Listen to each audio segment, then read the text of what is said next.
Alright guys, Cetro here, back again today, and the Pro League starts again tonight. Going to be talking about a few news things that have come out over the last few days, then going to be getting onto this Luminosity topic. Of course, a lot of people have been talking about it. Lando made a video on it, so I didn't want to go incredibly in depth, but I did want to touch on it at least, because it was a pretty big story from last week's Call of Duty action, and of course, we didn't get too much time to talk about it over the last few days, because a lot of things, news has been coming out. Then we'll go through the schedule for this week of action, and then we'll see what we can do for the rest of the week. So, here we go. First of all, there's a supposed roster offline. Intel Call of Duty tweeted this out a couple of days ago. Goonjar Theory, Colchan at TCM, and John Bullseye potentially going to be looking for a team pass for Anaheim. So thought I'd point that out if any of you guys are really in tune with these players. But you can see where Goonjar has ended up off this EG team, and the EG team looking pretty damn good since they've made these roster changes, one could argue. Second up, there's this pretty funny story about Gorgonites here, because this guy, of course, was on UYU,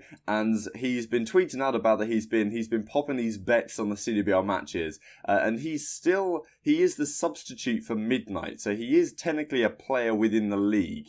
So I bet the spread on the series of Genji Optic and UYU, okay, etc, etc. He's betting the spread. And then he says the following, pretty sure it's against the rules, and Bezo said the same thing, sue me. And here we have some actual rules here from the handbook, and I'll look at the other one in just a second here. So betting and gambling penalties, betting or gambling on CWL competitions, typical minimum penalty, $1,000 fine and or suspension. And, well, first offence in indefinite suspension.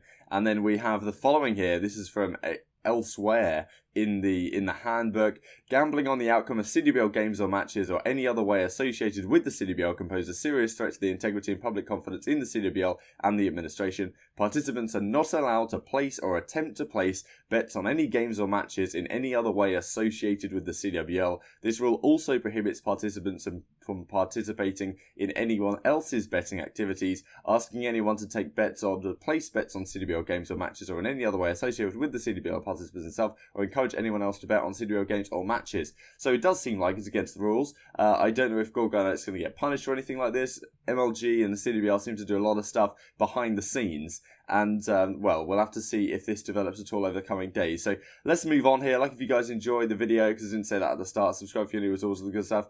And let's get on with this news. This is very interesting, actually. Battle Beaver Customs. You guys may be aware of the controller scene in Call of Duty. Scuff, of course, is the main sponsor of the CWL. You also have Battle Beaver and some other controller manufacturers as well. In the UK, we have a company called the Controller People, which tend to be pretty good. But yeah, Battle Beaver has been a favourite of pros for a while now. And a lot of pros actually use it. And I wasn't aware of this until it was tweeted out a couple of days ago. But this is the tweet from Battle Beaver Customs. Looks like our competitors are taking a hint from their sponsored players and have ordered from us. Battle Beaver, it's classic there. Acronym as BBC, it really is. Battle Beaver Customs in their highlight reels must be forcing them to innovate. If imitation is the sincerest form of flattery, let's see what they come up with to win their players back. And this image right here is a screenshot from the Scuff Gaming Team of the Week from May the 7th, and whichever player this is, not sure exactly who it is, but it does seem like that's actually a Battle Beaver controller. So, quite interesting. Scuff sponsored players actually using Battle Beavers. Intel Call of Duty tweeted out it might be as high as like 80% of players in the league are actually using Battle Beavers rather than Scuff, so maybe I need to invest if the difference is that much. And this is that other image, just to zoom on it. So, this is, well, supposedly, if you look down in the bottom right, this is really what you're looking at here. So, billing address, Scuff Gaming Europe. So it very much seems like they're buying 2 Battle Beaver controllers just to see what's going on inside and try and reverse engineer some stuff so Scuff can catch up to Battle Beaver in the market, because a lot of Scuff's obviously the biggest name, and the biggest sponsor of Call of Duty, but I've heard a lot of issues people have had with their Scuff controllers, them breaking too quickly, and, well, it seems like Battle Beaver maybe is the way to go, because a lot of pros are using it. There must be a reason for that, unless they're just hopping on the bandwagon. So, yeah, I thought that was interesting. Moving onwards here, we have this coming out yesterday from Carson. So, this is Brack. I just want to thank Accelerate and Justin Tan for paying me what they were supposed to, even when they were supposed to, and for showing me there's still good guys out there. So, of course, Brack had an interesting story so far this year. He was on that Midnight team. They had a pretty tough situation with Midnight where, well, Midnight effectively, as far as we understand it, tried to get them to sign contracts, very long-term contracts, so that when franchising comes around, they could sell them for a good portion of cash. But anyway, they didn't do that. This team was forced to split up as a result. Only Llama God was willing to go ahead with it. Brack went on to Accelerate, didn't have much success there, but was playing in very high standards. And Accelerate, of course, had also the drama earlier in the season with the Beezy situation and not paying the players. And this guy, Justin Tan, a really young guy, definitely over his head in the organisation. But I do think he's a well-meaning guy overall. That's my overall perspective. But obviously, he's definitely made a lot of mistakes that have cost a lot of people. So there's no easy recovery from that. But it does say, Brack does suggest here that, yeah, he got paid perfectly on time by the Accelerate situation. So maybe not necessarily on time, but he doesn't go into that detail. What's interesting about this, of course, is that now he's on Denial. And in his bio, as you can see right here, professional Call of Duty player for @ doesn't go into details on who he's actually playing for. And what's going on here? Because Denial maybe there's something going on behind the scenes. Because we talked about Denial a couple of days ago, their CEO stepping down due to the situation of maybe not paying the French guys. And then, of course, maybe even a bigger story came out that they hadn't paid overtime yet for the league spot. And, of course, the only reason why Brack wouldn't be playing for Denial is if the league spot had been bought out, because there's no way you're subbing him out the team or whatever, because obviously the team right now is Brack, Alex, Rated, Bance, and Joe. So that was the squad, didn't have the best performance at London, of course.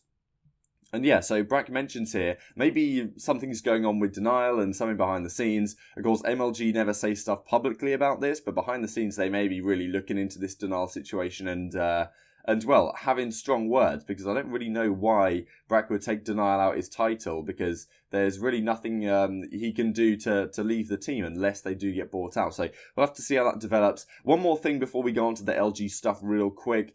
Sir Scoots, legend in the scene, hearing that the bidding, or not really in the Call of Duty scene, esports more generally, hearing that bidding for the CoD LA City spot is nearing 50 to 60 million. And the reason why he makes this kind of sarky comment at the end is because I think Jacob Wolf, ESPN reporter, mentioned when he initially said something like this that, you know, that wasn't the case, that you're, well, maybe implying that Scoots was spreading some sort of misinformation and keeping it down at 25 million. That's what Jacob Wolf was suggesting. But, you know, apparently the bidding is getting pretty crazy, which we've heard for a little while. So let's move on here.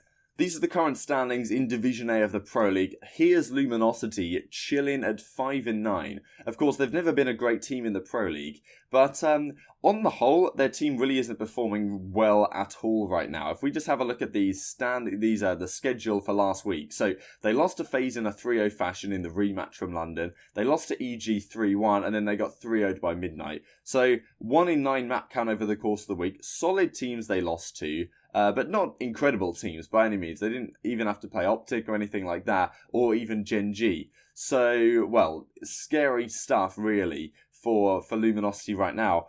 It's really intriguing to see how because we were talking about this a while ago. The start of the Pro League, they went 0-4 in a week as well, and I made a video like this to say, you know, they should probably heavily consider a change. And guess what? They start to improve, and then they go on to win the Fort Worth event. I don't think that's going to happen again, though, because as the season moves on, as the meta progresses, I think it's quite obvious to see right now that the Rampart meta very much helped Luminosity Gaming, because they really haven't got an overwhelming amount of superstars on this team. Gunless every single series is either destroying people or he's playing very, very solid. Formal honestly hasn't been that good the last week or so. I don't want to go into stats because I feel like stats can be a tad misleading. So I'll just talk about the eye test more generally, and I'm sure you guys can leave your thoughts down in the comment section below. But Formal hasn't been so good overall. When you watch him, he still feels like he's going off. But in terms of statistics, it hasn't been so good. And I feel like a part of that is due to the pacing that has kind of been forced onto this team, because Formal has to feel like he's got to play super aggressive with an ICR and get the most out of him as a person, because the rest of his team really aren't slaying at that level. And when you've only got Gunless really consistently playing well, Formula's been up and down, but he hasn't really had a dominant performance in any particular map. And, well, I do find it incredible, really, how the Luminosity gaming team in World War II Champs, JCap's on the team, and Formal drops like a 1.44 or something crazy at World War II Champs, a ridiculous KD, and now with JCap off the team, he's struggling to put up these numbers with an AR. And, well, you know, okay, it's interesting, but Formal hasn't overall been that good. And then it was Classic, who was the guy at Fort Worth who was really putting up these numbers with the Rampart. Guns seemed to really suit him. Now it's not as good. They nerfed it slightly. It was GA'd for a while, and then it's, you know, it was nerfed, so its wallbanging capabilities aren't as good. Doesn't aim down sights so quickly, so it's not quite as viable anymore. I'd have thought the KN maybe would have come into Classic's hands. I thought maybe that it's a similar gun to some degree. But effectively, Classic has, as a result, been dropping down to his typical, like, 0.9 levels. Slacked has been playing, on the whole, you know, we had that couple of weeks where he was playing really, really well, I think over Cross Division or something, going into Fort Worth.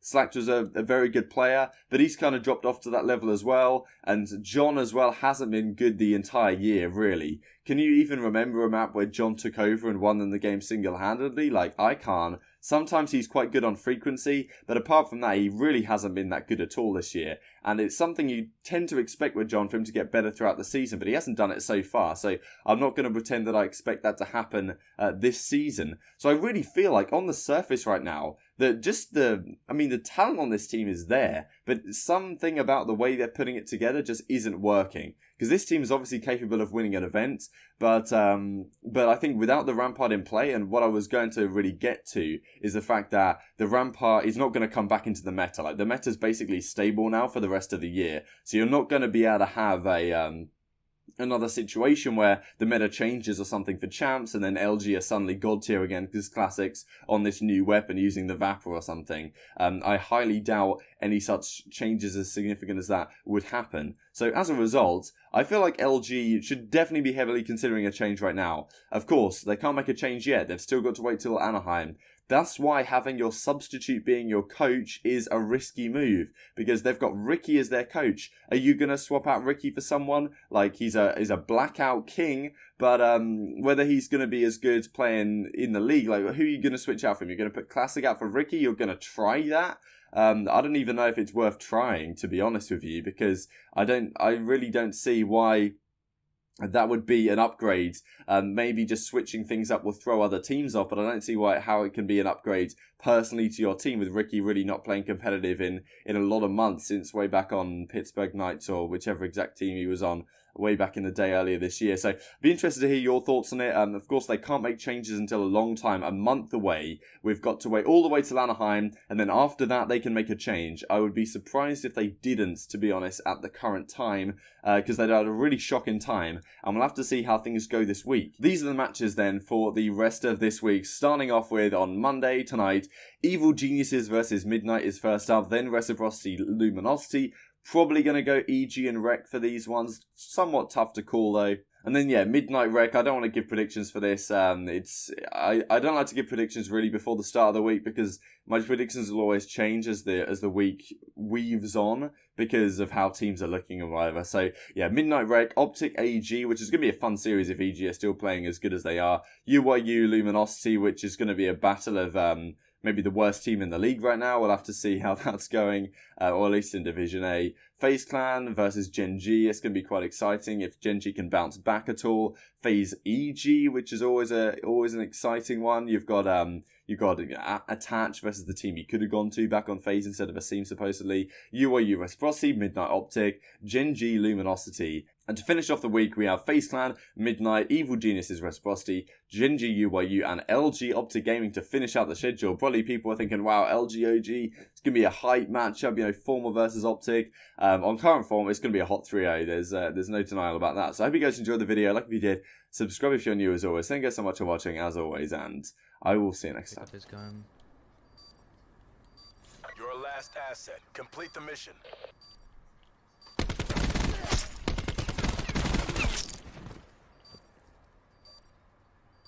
One hostile remains.